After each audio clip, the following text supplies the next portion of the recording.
Dak il-kummenti saru minn minoranza żgħira ta' artisti li qalu li ma taħdemx li tal-bubbles.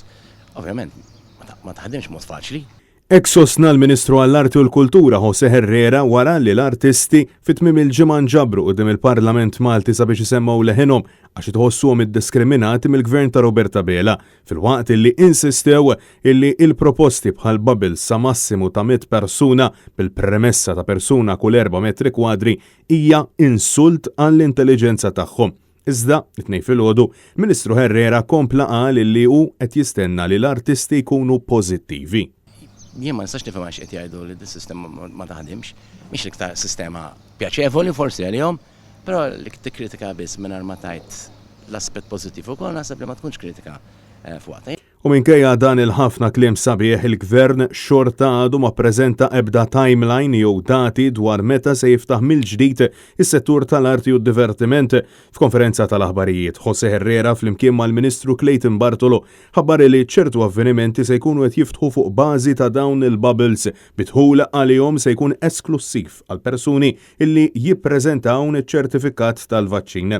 Ta' filwaqt li se jkunu qed jingħataw 15 euro għal kull biljett li jinbieħ u 1,500 euro għal kull bubble.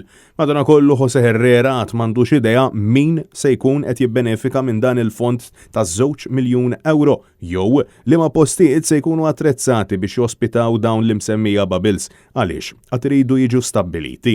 Il-kriterju tekniku se jiġi preċiżat minn Festivals Malta, però min huwa artist u min huwa kreattiv u rrit jorganizza xi ħaġa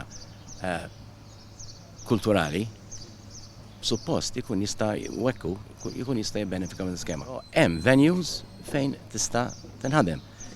Per il-venues li ħanistabilxu u li se investu fihom mod loġistiku jista' jkun hemm bubbles. Fil-jiem illi ġejjin se tkun imnedija skema oħra illi id-dettalji tagħha għadhom mhux magħrufa u li ser tkun qed tgħin fil-loġistika tal-avvenimenti li ser jittellgħu bejn it-19 ta' Lulju u l-31 ta' Awwissu.